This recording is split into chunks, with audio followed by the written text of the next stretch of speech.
Imagine if the little side project that you build in just a few hours could make you $750 every month. Last year, I built a little AI tool that generates YouTube video ideas. I made a few tweets about it, and a large YouTuber with 2 million subscribers reached out to me. He wanted me to send him 10 good video concepts every month, and for that, he would pay me $750 monthly. With the AI tool that I built, this would take me maybe maximum 2-3 hours if I would have to generate a bunch of ideas and just select the best 10 ones and send it to him. In this video, I'm gonna show you how to build not just this tool, but a version that is even better than this. We're gonna use Next.js to build the app, Claude 3 API to generate the video titles and script, and then the Dolly API to generate the thumbnails. If you're new here, my name is Zaurbek, I'm a senior software engineer from NYC, and on this channel, I'm building different AI projects and sharing what I know. My goal is to create an army of codebenders who are building cool projects. On one side, you can interact with the AI, and on the other side, you get the results, the video title, script, the thumbnail. The architecture is as follows. We have a Next.js UI that is pointing to two internal APIs. One API for the text generation, we're gonna use Claude 3 for this, and one API for the image generation. We're gonna use Dolly from OpenAI for this. Now let's look at the code. To build an app like this, just from a high level, we're gonna need a header, and the header is just the top component here. And then we have the chat. The chat is the main component of this application.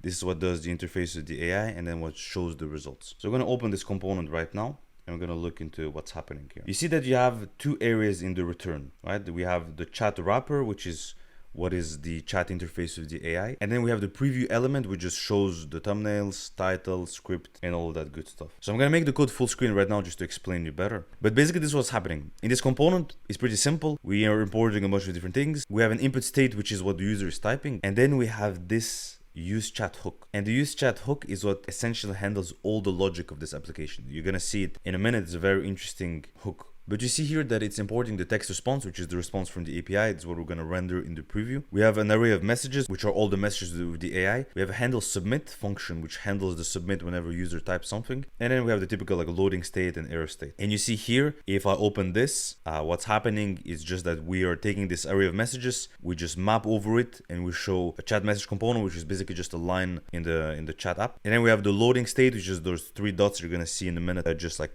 create this nice loading state whenever user types something and waits for a reply. And then the chat form is just the input. That's all it is. And then we have the preview, which is very simple. It's literally just this markdown component that is taking the text that it's supposed to render. And I'm using markdown here just to show HTML, like bullet points and stuff like that. The only last thing worth mentioning that this component has is that there is an onSubmit function. And this submit function is just a little wrapper for this handle submit. And what it does is that it prevents the default event, sends the input to the handle submit, and just resets the input whenever the input has been sent. So let's look now into the use chat, which is the key of this app. So this hook is quite complex. There's a lot of things happening, but we're going to ignore a lot of things for now, and we're going to just look at the handle submit. This is the key function. It's whenever user types something and sends it to the app in the chat, this handle submit function is going to be called. So let's look at this guy right here.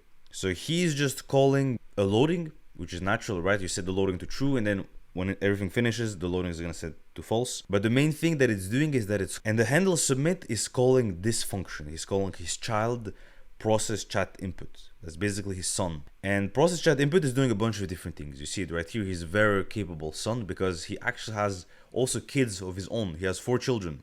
And those kids are doing a variety of different things. One is collecting the inputs, because the very first thing that's happening in the app is because it asks you questions about like the video topic that you want to create, what is your channel about, what is the style that you want. So it's collecting inputs so that it can start the generation. Once it has the inputs, it goes into the validate title step because it generates a list of titles and you need the user to pick a title. So one function is responsible for that. Another one is once a title has been selected, it generates a thumbnail and it needs to validate the thumbnail. So it asks the user, is this thumbnail fine? Do you want any changes?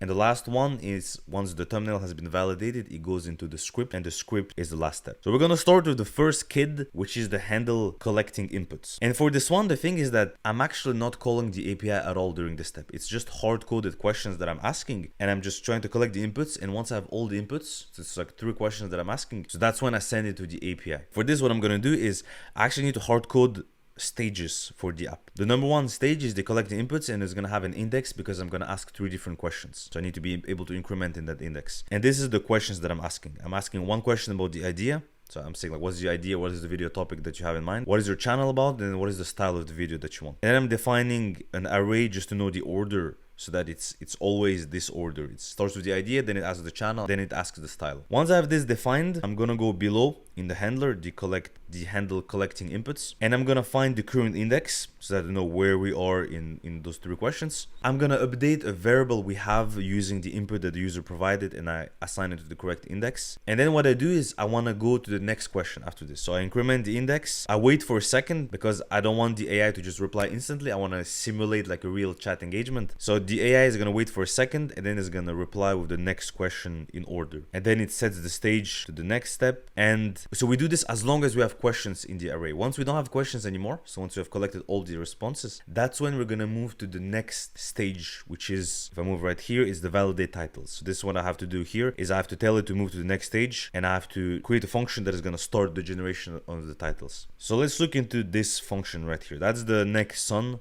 It's the next stage is the title. So this one what it does is that it gets the prompt for the first generation. Then this function, I'm gonna go into it in just a minute, because this is basically the API call to the Claude API. And what it does is that it takes the user prompt, it gets like the information that we have collected, and it sends that to the API. Once you get the results, it stores it into that state, and then it tells the assistant to ask like which title is your favorite, basically what it does. And then it sets to the next stage, which is the validation, right? So it's moving stages by stages within this flow. So it's a little more complex than just a random chat app where it's just like you're interacting with the AI. Here we have very specific stages that we need to follow. That's why we need all this logic. After this, we go into the validate step. And here what it does is that it first sets the state variable, which is the video data, which is the information that we have collected. And here we're collecting the information about the favorite title. And once we have that, we can start generating the thumbnail. So we create this chat that we're going to send to the AI. And we basically say, oh, this is all the information that the user provided. Now this is all the titles that you have given, which title is your favorite. And then the user replies. And we want to send this whole chat back to the AI so that it knows that the next step that it's supposed to do from there is to generate the thumbnail. And this is what it's doing right now. I'm taking all this chat, I'm sending it to the API through this function, and then it's gonna return me a thumbnail prompt. And I take this thumbnail prompt, I update 2 state variables, I ask if there's anything special that you want in this prompt, like because in case the user wants to add anything on top of it, and then I go to the next stage, which is the validate thumbnail step. And then we continue like this. We move to the next son in the family. So this one, what it does is that, like, I was trying to think how to actually validate the step. Like, once you ask questions about like, oh, like, are you satisfied with this thumbnail, for example, like how to make it so that if the user replies something, I move to the next step instead of just the AI interpreting the reply as being like a modification.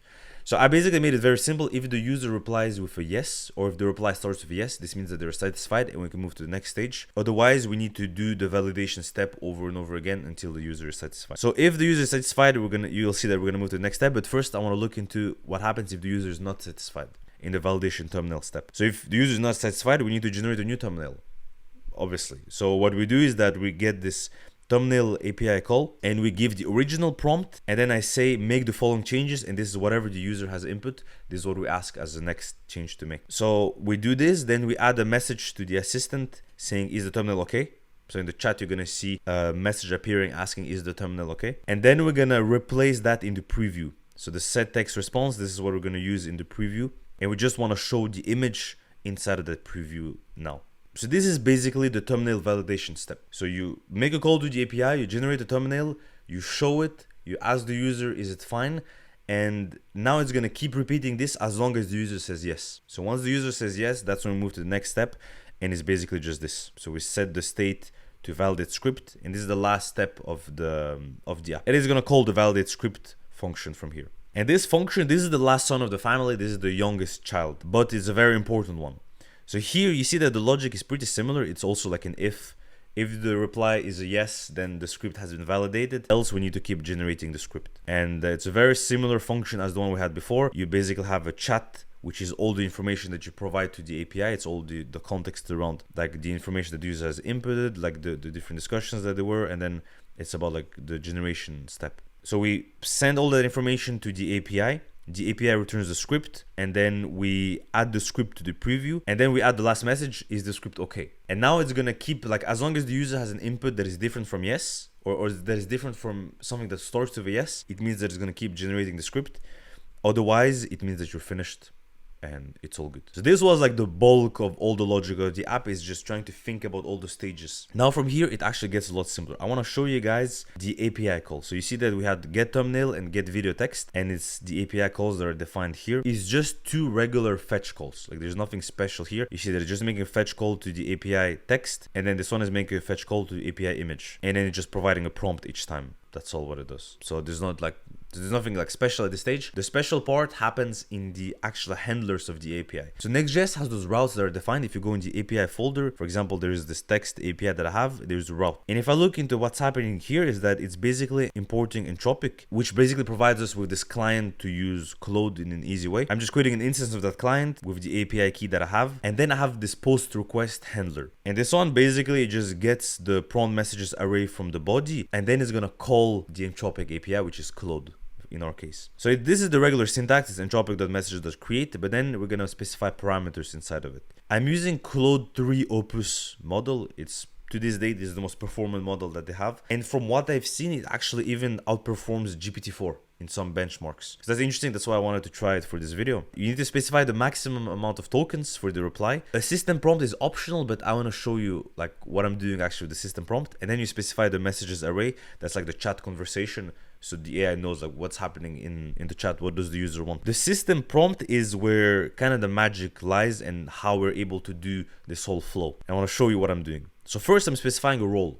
I'm telling to the AI, you are a very successful content creator and marketer. Then I say that you have the brains of Mr. Beast, Mark Rober, and Joe Matek combined. You're a master at creating viral content that is both entertaining and educational. Once this is done, the AI knows the context of who he is. Now we're telling it the task. And it's gonna have a very specific set of tasks to follow in order. Because our app is set in stages, so I want to tell the AI to actually follow those stages. Stage number 1 is you gonna collect basic information about the user. And once you have that, generate 10 video ideas that will go viral. This is this step right here. Next, after the user has selected their favorite idea, generate the art prompt to create a catchy thumbnail. So this is the thumbnail stage. And then we have the last stage is if the user liked the thumbnail, you're gonna write short bullet points for a viral script and you keep it under 600 words. So that's all the instructions that it has to follow. However, if I would have to stop right here, the problem is that it wouldn't actually know the right format to use. And the format might be changing every time and there's no way that I'll be able to read it properly and like format it well in the app.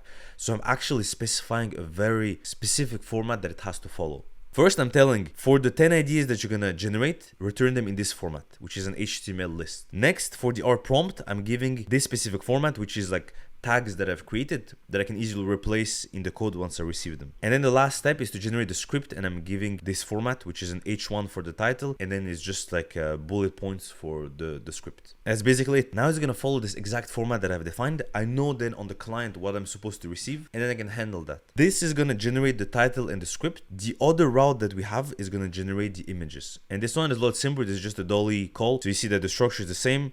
Instead of using an Entropic client, we're going to use the OpenAI client. And then same way we collect the prompt from the body and then we get the response. And then we call the Dolly API. I have this basic prompt here where I'm kind of telling it what it's supposed to do.